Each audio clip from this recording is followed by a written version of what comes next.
So ಈಗ already ಒಂದು ಜೀವಿನ ನಾವು ಎನಿಮಲ್ ಅಂತ ಕರಿತೀವಿ ಅಂತಂದರೆ ಯಾವುದೆಲ್ಲ ಟೂಲ್ಸನ್ನು ಯೂಸ್ ಮಾಡಿಕೊಂಡು ಅದನ್ನು ನಾವು ಎನಿಮಲ್ಸ್ನ ಗ್ರೂಪಿಂಗಿಗೆ ಯೂಸ್ ಮಾಡ್ಕೋಬಹುದು ಅನ್ನೋದನ್ನು ನೋಡಿದ್ವಿ. ಸೊ ಇದು ಯಾವ್ಯಾವುದು ನಮ್ಮ ಟೂಲ್ ಕಿಟ್ಟಲ್ಲಿ ನಾವು ಯೂಸ್ ಮಾಡೋದು ಏನೇನು, ಲೆವೆಲ್ ಆಫ್ ಆರ್ಗನೈಸೇಷನ್ ಯಾವ ಲೆವೆಲಲ್ಲಿದೆ, ಸಿಮೆಟ್ರಿ ಹೇಗಿದೆ, ಜರ್ಮ್ ಲೇಯರ್ಗಳು ಎಷ್ಟಿದ್ದಾವೆ, ಸೆಗ್ಮೆಂಟೇಷನ್ ಇದೆಯೋ ಇಲ್ವೋ, ನೋಟೋಕಾರ್ಡ್ ಇದೆಯೋ ಇಲ್ವೋ, ಅದನ್ನು ಹೊರತಾಗಿ ಇವಿಷ್ಟರ ಹೊರತಾಗಿ ಏನಾದರೂ ಸ್ಪೆಷಲ್ ಫೀಚರ್ ಇದೆಯಾ ಈ ಜೀವಿಲಿ ಅನ್ನೋದ್ರ ಬಗ್ಗೆ ನೋಡ್ತೀವಿ. ಸೊ ನಾನೀಗ ನಿಮಗೆ ಡೈರೆಕ್ಟಾಗಿ ಒಂದೊಂದೇ ಫೈಲಮನ್ನು ಹೇಳೋದಕ್ಕೆ ಹೋಗೋದಿಲ್ಲ, ಬದಲಿಗೆ ನಮಗೆ ಸಿಕ್ತಂಥ ಒಂದು ಎನಿಮಲ್ ಬೇಸಿಕ್ ಲೆವೆಲಿಂದ ಶುರು ಮಾಡೋಣ. ಈ ಬೇಸಿಕ್ ಲೆವೆಲಲ್ಲಿ ಯಾವೆಲ್ಲ ಫೀಚರ್ಸ್ ಕಾಮನ್ ಆಗಿ ಸಿಗುತ್ತೆ ಅಂತ ನೋಡೋಣ. ಈ ಕಾಮನ್ ಫೀಚರ್ಸ್ ಯಾರ್ಯಾರ ಹತ್ರ ಸಿಮಿಲರ್ ಆಗಿ ಸಿಗ್ತಾ ಹೋಗುತ್ತೋ ಅವರನ್ನು ಒಂದು ಗ್ರೂಪ್ ಮಾಡ್ತಾ ಹೋಗೋಣ. ಈ ಗ್ರೂಪಿಂಗ್ ಏನಿದೆ ಇದನ್ನೇ ನಾವು ಫೈಲಮ್ ಅಂತ ಕರಿತೀವಿ. ಸೊ ಕಿಂಗ್ಡಮ್ ಎನಿಮೇಲಿಯಾ, ಎನಿಮಲ್ ಕಿಂಗ್ಡಮಲ್ಲಿ, ಪ್ರಾಣಿ ಸಾಮ್ರಾಜ್ಯದಲ್ಲಿ ನಾವು ಪ್ರಾಣಿಗಳಲ್ಲಿರುವಂಥ ಮತ್ತೆ ವಿಧವಾದಂಥ ಪ್ರಾಣಿಗಳನ್ನು ಒಂದೊಂದು ಗ್ರೂಪಿಗೆ ಹಾಕಿ ಅವುಗಳನ್ನು ಒಂದೊಂದು ವಂಶ ಅಂತ ಕರೆಯೋದಕ್ಕೆ ಶುರು ಮಾಡ್ತೀವಿ. ಸೊ ಇವಾಗ ಈ ವಂಶಗಳು ಯಾವುದು ನಾವು ತುಂಬ ಕಾಂಪ್ಲೆಕ್ಸ್ ಆಗಿರುವಂಥ ವಂಶದಿಂದ ಶುರು ಮಾಡೋದಿಲ್ಲ, ಬದಲಿಗೆ ತುಂಬ ಬೇಸಿಕ್ ಆಗಿರುವಂಥ ಎನಿಮಲ್ಸಿಂದ ಪ್ರಾರಂಭ ಮಾಡ್ತೀವಿ. ಬೇಸಿಕ್ ಅಂತಂದರೆ ಏನು? ಸೆಲ್ಯುಲಾರ್ ಲೆವೆಲಲ್ಲಿ ಇರುವಂಥವ್ರು ಯಾರಾದರೂ ಇದ್ದಾರಾ ಅಂತ ಹುಡ್ಕೋದು. ಸೊ ಈ ಬೇಸಿಕ್ ಲೆವೆಲಲ್ಲಿ ನಮಗೆ ಯಾವುದಾದ್ರೂ ಸಿಗುತ್ತಾ ಅಂತ ನೋಡೋಣ. ನಾವೇನಂದಿದ್ವಿ, ಎಲ್ಲ ಜೀವಿಗಳ ಉಗಮ ಎಲ್ಲಿಂದ ಶುರುವಾಗುತ್ತೆ? ಜೀವ ಜಲ. ಸೊ ನಾವೆಲ್ಲಿಗೆ ಹೋಗಬೇಕು? ನೀರೊಳಗೆ ಹೋಗಬೇಕು. ಆವಾಗ ನಮಗೇನು ಸಿಗುತ್ತೆ? ನಮ್ಮ ಪ್ರಾಣಿ ವಂಶಸ್ಥರು ಯಾರಾದರೂ ಇದ್ದಾರಾ, ತುಂಬ ಪೂರ್ವಜರು, ತುಂಬ ಬೇಸಿಕ್ ಲೆವೆಲಲ್ಲಿ ಫೀಚರ್ಸನ್ನು ಹೊಂದ್ಕೊಂಡಿರೋಂಥವ್ರು ಅಂತ ಹುಡುಕ್ಬೋದು. ಸೊ ಇಲ್ಲಿ ನಿಮಗೆ ಯಾರಾದರೂ ಸಿಗ್ತಾರೆ ಅಂತಂದರೆ ಅದು ಇದೊಂದು ಜೀವಿ. ಸ್ವಲ್ಪ ವಿಚಿತ್ರವಾಗಿದೆ, ಆದರೂ ಪ್ರಾಣಿ ಸಾಮ್ರಾಜ್ಯಕ್ಕೆ ಹಾಕ್ತಾ ಇದ್ದೀವಿ. ಯಾಕೆ ಪ್ರಾಣಿ ಸಾಮ್ರಾಜ್ಯಕ್ಕೆ ಹಾಕ್ತಾ ಇದ್ದೀವಿ?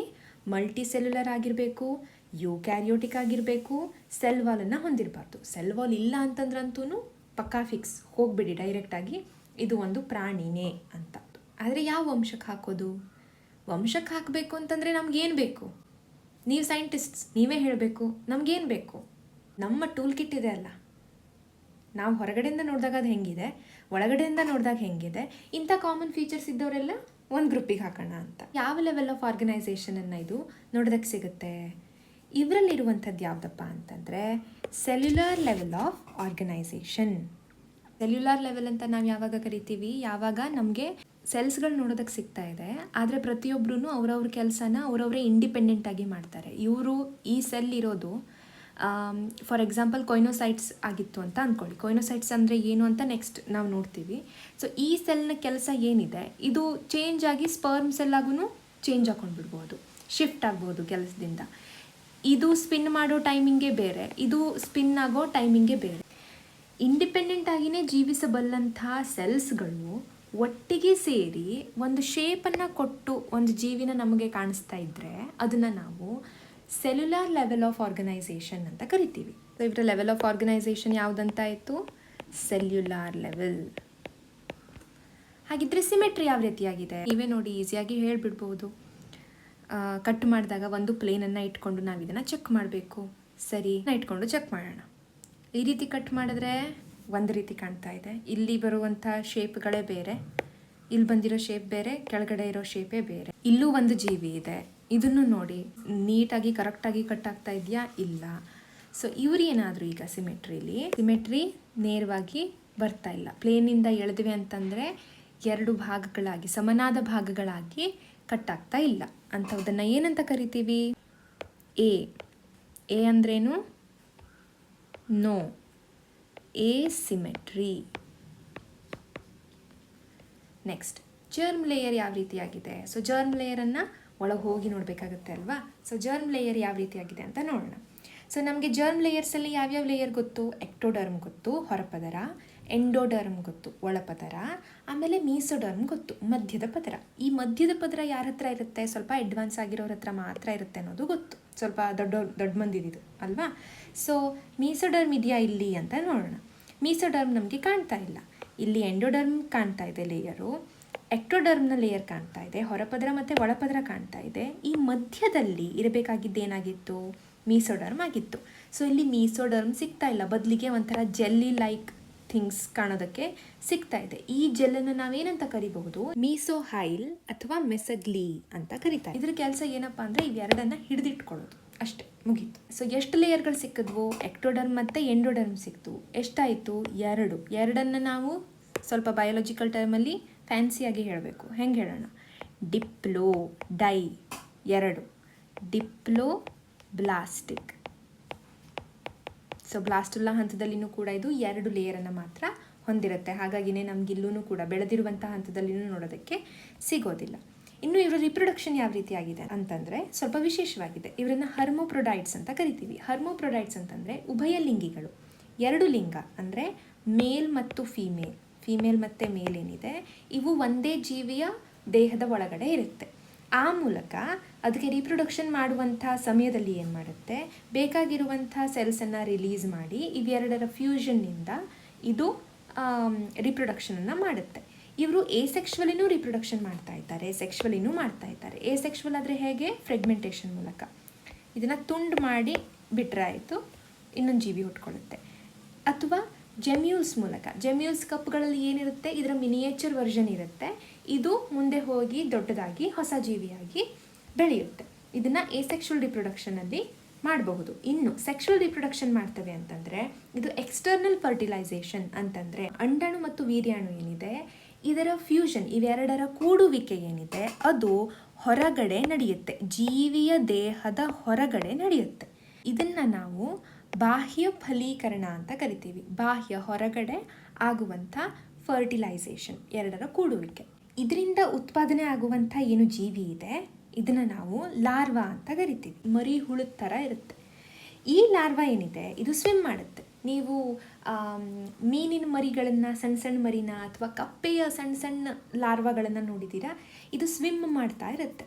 ಸೊ ಇಲ್ಲಿ ಒಂದು ಸ್ಪೆಷಾಲಿಟಿ ಏನಪ್ಪ ಅಂತಂದರೆ ಈ ಲಾರ್ವಾ ಏನಿದೆ ಸ್ವಿಮ್ ಮಾಡೋದು, ಈ ಸಂದರ್ಭದಲ್ಲಿ ಮಾತ್ರ ಸ್ಪಾಂಜಸ್ಗಳು ಮೋಟೈಲ್ ಆಗಿರೋದು, ಅಂದರೆ ಮೂವ್ಮೆಂಟಲ್ಲಿ ಇರೋದು, ಚಲನೆಯನ್ನು ಹೊಂದಿರುವಂಥ ಸ್ಥಿತಿಯನ್ನು ಪಡೆಯುವಂಥ ಯಾವುದಾದ್ರೂ ಹಂತ ಇದೆ ಅಂತಂದರೆ ಇವರ ಜೀವನಾವಧಿಯಲ್ಲಿ ಅದು ಈ ಲಾರ್ವಾ ಹಂತದಲ್ಲಿ ಮಾತ್ರ. ತದನಂತರದಲ್ಲಿ ನಮಗೆ ಗೊತ್ತು ಅದೇ ಸೆಲ್ಗಳಾಗಿ ಬೆಳೆದು ಅವ್ರವ್ರ ಸೆಲ್ಗಳು ಅವ್ರವ್ರ ಕೆಲಸ ಮಾಡ್ಕೊಂಡು ಇರ್ತಾರೆ. ಬಟ್ ಎಲ್ಲನೂ ಕೂಡ್ಕೊಂಡು ಒಂದೇ ಕಡೆ ಇರ್ತಾರೆ. ಇವರನ್ನು ಯಾರೂ ಹಿಡಿದಿಟ್ಕೊಳ್ಳೋದಿಲ್ಲ, ಇಂಥದ್ದೇ ಕೆಲಸ ಮಾಡಬೇಕು ಅಂತ ಹೇಳೋ ಹಾಗಿಲ್ಲ. ಅವ್ರವ್ರ ಕೆಲಸ ಅವ್ರವರೇ ಮಾಡ್ಕೋತಾರೆ. ಇದನ್ನು ಸೆಲ್ಯುಲಾರ್ ಲೆವೆಲಲ್ಲಿ ಇವರು ಬದುಕ್ತಾರೆ. ಸೊ ನಮಗೆ ಬೇಸಿಕ್ಸ್ ಗೊತ್ತಾಯಿತು ಏನೇನಿದೆ ಅಂತ ಹೇಳೋದು. ಹಾಗಿದ್ರೆ ಇವ್ರ ಹತ್ರ ಏನಾದರೂ ಸ್ಪೆಷಾಲಿಟಿ ಇದೆಯಾ ಅನ್ನೋದನ್ನು ನೋಡೋಣ. ಸೊ ನಮ್ಮ ಟೂಲ್ ಕಿಟ್ಟಲ್ಲಿ ನಾವು ಇಷ್ಟನ್ನು ಮುಗಿಸಿದ್ವಿ. ಸೆಗ್ಮೆಂಟೇಷನ್ ಅವಶ್ಯಕತೆ ಇಲ್ಲ, ನೋಟೋಕಾರ್ಡ್ನ ಅವಶ್ಯಕತೆ ಇಲ್ಲ. ಇದು ಮೇಲ್ ಹಂತದಲ್ಲಿ ಬರುವಂಥ ಸ್ತರದ ಜೀವಿಗಳಲ್ಲಿ ನಾವು ನೋಡೋದಕ್ಕೆ ಸಿಗೋದು. ಸೊ ಇವು ಬೇಡ. ಇವೆರಡರಲ್ಲಿ ನಮಗೆ ಗೊತ್ತಾಯಿತು, ಒಂದು ಇದು ಡಿಪ್ಲೋಬ್ಲಾಸ್ಟಿಕ್ ಆಗಿದೆ ಅನ್ನೋದು, ಇನ್ನು ಸೆಲ್ಯುಲಾರ್ ಲೆವೆಲಲ್ಲಿ ಇದೆ ಅನ್ನುವಂಥದ್ದು. ಸೊ ಈಗ ಸ್ಪೆಷಲೈಸೇಷನ್ ಏನಾದರೂ ಇದೆಯಾ? ಓಕೆ, ಇವರಲ್ಲಿರುವಂಥ ಟ್ರಾನ್ಸ್ಪೋರ್ಟೇಷನ್ ಸಿಸ್ಟಮ್ ಯಾವುದಪ್ಪ ಅಂತಂದರೆ ವಾಟರ್ ಟ್ರಾನ್ಸ್ಪೋರ್ಟ್ ಸಿಸ್ಟಮ್. ಇವ್ರ ಹತ್ರ ಬಾಯಿ ಇಲ್ಲ, ಆಯಿತಾ? ಬಾಯಿ ಥರದ್ದು ಇವೆ, ಬಟ್ ಬಾಯಿ ಇಲ್ಲ. ಯಾಕೆ ಇರಬಹುದು? ನಾವು ಇದನ್ನ ಎಸಿಮೆಟ್ರಿ ಅಂತ ಕರೆದ್ವಿ. ಎಸಿಮೆಟ್ರಿ ಅಂತಂದರೆ ಏನು? ಯಾವುದೇ ಆಕಾರ ಇಲ್ಲದೇ ಕೂತ್ಕೊಂಡಿರೋದು. ಅಂಥವು ಏನು ಮೂವ್ಮೆಂಟ್ ಅವ್ರದ್ದು ಇರೋದಿಲ್ಲ, ಅವ್ರ ಚಲನೆ ಇರೋದಿಲ್ಲ. ಅವ್ರು ಎಲ್ಲಿರ್ತಾರೋ ಅಲ್ಲೇ ಇರ್ತಾರೆ. ಇವರಿದ್ದಲ್ಲಿಗೆ ಇವ್ರಿಗೆ ಬೇಕಾಗೋ ಆಹಾರನ ಬರೆಸ್ಕೊಳ್ಬೇಕಾಗತ್ತೆ. ಹಾಗಾಗಿ ಇವರು ಇರೋ ಜಾಗ ಯಾವುದು? ಈಗ ನೀರು. ನಾವು ನೋಡಿದ್ವಿ ನೀರಿನೊಳಗೆ ಅಲ್ವಾ, ಜಾಸ್ತಿ ಇವ್ರನ್ನ ನೀವು ನೋಡೋಕೆ ಸಿಗೋದು ಮರೈನ್ ವಾಟರ್ಗಳಲ್ಲಿ. ಸೊ ಅಂದ್ರೆ ಏನು ಅರ್ಥ ಆಯಿತು? ಇವ್ರ ಆಹಾರನ ಇವ್ರು ಪಡ್ಕೋಬೇಕಾಗಿರೋದು ಯಾರಿಂದ? ಅವ್ರ ಸುತ್ತಲೂ ಇರುವಂಥ ನೀರಿನಿಂದ. ಸೊ ಇದಕ್ಕೆ ಅವ್ರೇನು ಹೊಸ ಮೆಕ್ಯಾನಿಸಮನ್ನು ಯೂಸ್ ಮಾಡ್ತಾರೆ ನೋಡಿ. ಈ ಎಲ್ಲ ಏನು ನಮ್ಮ ಸ್ಪಾಂಜಸ್ ಇದೆ ಇವ್ರುಗಳ ನಡುವೆ ಇವರ ದೇಹದಲ್ಲಿ ಸಣ್ಣ ಸಣ್ಣ ಪೋರ್ಗಳಿರುತ್ತೆ. ಈ ರೀತಿಯಾಗಿ ಪೋರ್ ಅಂತಂದರೆ ರಂಧ್ರಗಳು, ಆಯಿತಾ? ಈ ರೀತಿಯಾಗಿ ಗ್ಯಾಪನ್ನು ಹೊಂದಿರ್ತಾರೆ. ಇದನ್ನು ನಾವು ಆಸ್ಟಿಯಾ ಅಂತ ಕರಿತೀವಿ. ಆಸ್ಟಿಯಾ ಅಂತಂದರೆ ಏನು? ಬಾಗಿಲು ಅಥವಾ ಎಂಟ್ರನ್ಸ್ ಅಂತ ಲ್ಯಾಟಿನ್ ಭಾಷೆಯಲ್ಲಿ ಕರೀತಾರೆ. ಅದನ್ನು ನಾವು ಇಂಗ್ಲೀಷಿಗೆ ಟ್ರಾನ್ಸ್ಲೇಟ್ ಮಾಡಿಕೊಂಡು ಆಸ್ಟಿಯಾ ಅಂತ ಹೇಳ್ತೀವಿ. ಸೊ ಈ ಆಸ್ಟಿಯಾದ ಮೂಲಕ ಏನಾಗುತ್ತೆ, ಹೊರಗಡೆ ಇರುವಂಥ ನೀರೇನಿದೆ ಈ ನೀರು ಒಳಗಡೆ ತಲುಪುತ್ತೆ.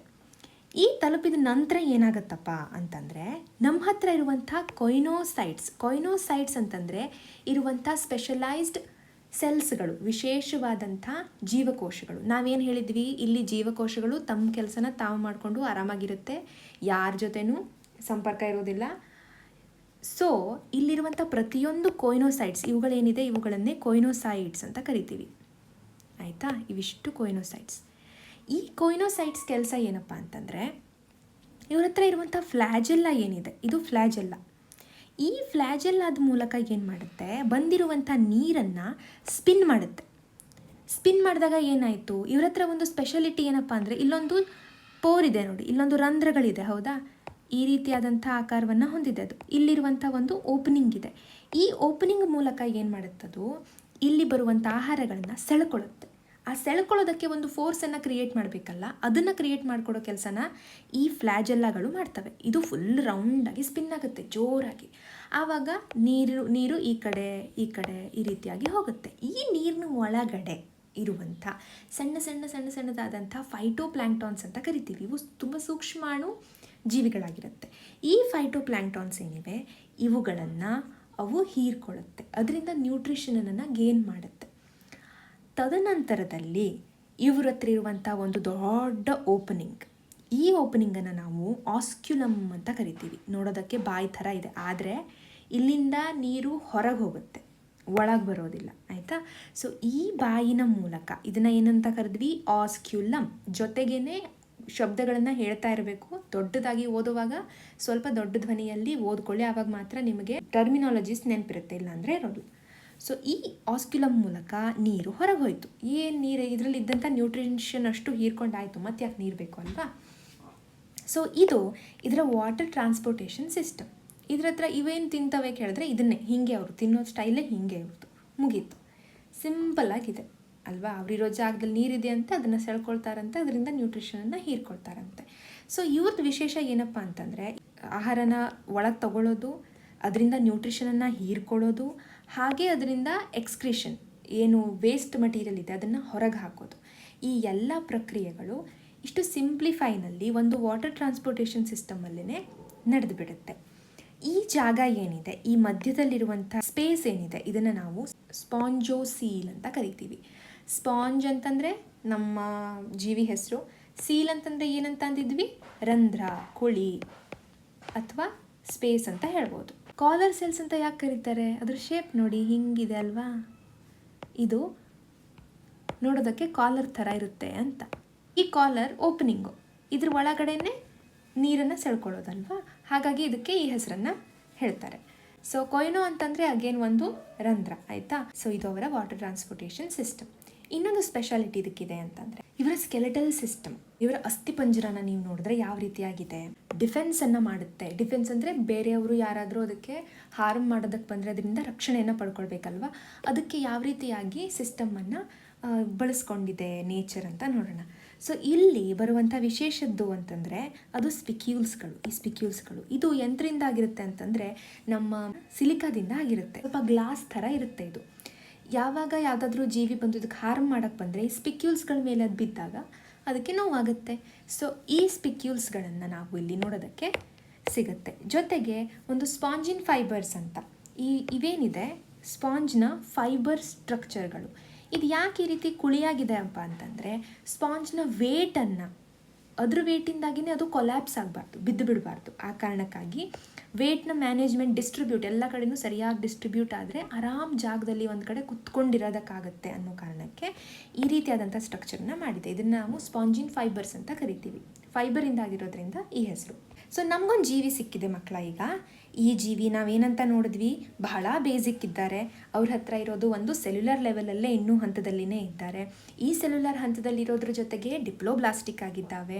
ಅವ್ರ ಹತ್ರ ಯಾವುದೇ ಪದರ ಇಲ್ಲ, ಬರೀ ಎಕ್ಟೋಡರ್ಮ್ ಎಂಡೋಡರ್ಮ್ ಮಾತ್ರ ಹೊಂದ್ಕೊಂಡಿದ್ದಾರೆ. ಹರ್ಮೋಪ್ರೊಡಕ್ಟ್ಸ್ ಆಗಿದ್ದಾರೆ ರೀಪ್ರೊಡಕ್ಷನಲ್ಲಿ ಅಲ್ವಾ. ಜೊತೆಗೆ ಸಿಮೆಟ್ರಿ ಬಹಳ ಎಸಿಮೆಟ್ರಿಕ್ ಆಗಿದೆ.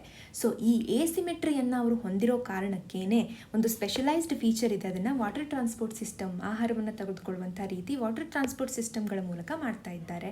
ಸೊ ಇಲ್ಲಿ ನಮಗೆ ಒಂದು ಸಿಸ್ಟಮ್ ಬರ್ತಾ ಇದೆ, ಇದ್ರ ಬಗ್ಗೆ ನೀವು ನೋಡ್ಕೋಬೇಕು. ಜೊತೆಗೆ ಇವರು ಸ್ಕೆಲೆಟಲ್ ಮತ್ತು ಡಿಫೆನ್ಸಲ್ಲಿ ಸ್ಪಿಕ್ಯೂಲ್ಸ್ ಮತ್ತು ಸ್ಪಾಂಜಿನ್ ಫೈಬರ್ಸನ್ನು ಹೊಂದಿದ್ದಾರೆ. ಈ ಬೇಸಿಕ್ ಏನಿದೆ ಫೀಚರ್ಸ್ಗಳು ಇಂಥದ್ದೇ ಜೀವಿಗಳಲ್ಲಿ ರಿಪೀಟ್ ಆಗ್ತಾ ಇದೆ ಕೆಲವು ಜೀವಿಗಳಲ್ಲಿ. ಸೊ ಈ ಎಲ್ಲ ಜೀವಿಗಳನ್ನು ಸೇರಿಸ್ಕೊಂಡು ಇಂಥ ಎಲ್ಲ ಫೀಚರ್ಸ್ ಇರುವಂಥವ್ರನ್ನ ನಾವು ಒಂದು ಕಡೆ ಗ್ರೂಪಿಂಗ್ ಮಾಡಿಕೊಂಡು ಅಧ್ಯಯನ ಮಾಡಿದ್ರೆ ಸುಲಭ ಆಗುತ್ತೆ ಅಲ್ವಾ. ತುಂಬ ಬೇಸಿಕ್ ಲೆವೆಲಲ್ಲಿ ನಾವು ಹುಡ್ಕೋಕೆ ಹೋದಾಗ ನಮಗೆ ಸಿಕ್ಕಂಥ ಜೀವಿ ಇದು ನಮಗಿರೋ ಎನಿಮಲ್ಸಲ್ಲಿ ಭಾಳ ಬೇಸಿಕ್ ಇರೋ ಯಾರಾದರೂ ಹುಡ್ಕೋಣ ಅಂತ ಹೋದ್ವಿ ನಾವು. ಆವಾಗ ಸಿಕ್ಕಿರೋ ಜೀವಿ. ಈ ಜೀವಿಲಿ ನಮಗೆ ಸ್ಪೆಷಲೈಸ್ ಫೀಚರ್ ಏನು ಕಂಡಿದೆ?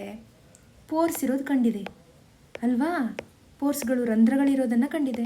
ಹಾಗಿದ್ರೆ ಇವಕ್ಕೆ ಒಂದು ಹೆಸರಿಡಬೇಕಲ್ಲ. ಇವರೆಲ್ಲರನ್ನು ಒಂದು ಗ್ರೂಪಿಗೆ ಹಾಕಿ ನಾವು ಕರೆಯೋಣ. ಏನಂತ ಹೆಸರಿಡೋಣ? ಇದೇ ಹೆಸರಲ್ಲಿ ಕರೆದು ಬಿಡೋಣವಾ? ಪೋರ್ಗಳನ್ನು ಹೊಂದಿರುವಂಥವ್ರು, ಯಾರ್ಯಾರೆಲ್ಲ ಪೋರ್ಸ್ ಹೊಂದಿದ್ದಾರೆ ಅವರನ್ನು ಒಂದು ವಂಶ ಅಂತ ಕರೆದು ಬಿಡೋಣ. ಅದೇ ಹೆಸರನ್ನು ಇಂಗ್ಲೀಷಲ್ಲಿ ಕರೆದ್ರು ಪೋರಿಫೆರಾ. ಪೋರ್ಸಿಂದ ಬಂದಿರುವಂಥದ್ದು. ಫೆರಾ ಅಂತಂದರೆ ಬಿಯರರ್ಸ್, ಹೊಂದಿರುವಂಥವ್ರು. ಸೊ ಇವರನ್ನ ಪೋರಿಫೆರಾ ಅಂತ ಕರೆದ್ವಿ. ಯಾಕೆ ಸ್ಪಾಂಜಸ್ಸು? ಸ್ಪಾಂಜ್ ನೋಡೋದಕ್ಕೆ ಹೆಂಗಿರುತ್ತೆ? ರಂಧ್ರ ರಂಧ್ರ ರಂಧ್ರ ರಂಧ್ರ ಇರುತ್ತಲ್ವಾ ಸ್ಪಂಜಲ್ಲಿ. ಸೊ ಹಾಗಾಗಿ ಅವುಗಳನ್ನ ಸ್ಪಾಂಜಸ್ ಅಥವಾ ಸ್ಪಾಂಜಸ್ ಅಂತ ಕರಿತೀವಿ. ಸೊ ದಿಸ್ ಈಸ್ ಅಬೌಟ್ ಅನಿಮಲ್ಸಲ್ಲಿ ತುಂಬ ಬೇಸಿಕ್ ಲೆವೆಲ್ ಇರುವಂಥವ್ರು. ಏನಂತ ಹೆಸರು ಕೊಟ್ವಿ ಇದಕ್ಕೆ ನಾವೀಗ? ಪೋರಿಫೆರಾ. ಯಾಕೆ ಕೊಟ್ವಿ? ನಮ್ಗೆ ರಂಧ್ರದ ಥರ ನೋಡೋದಕ್ಕೆ ಸಿಕ್ತು ಅಂತ ಅಷ್ಟೇ, simple logic. So this is about phylum porifera.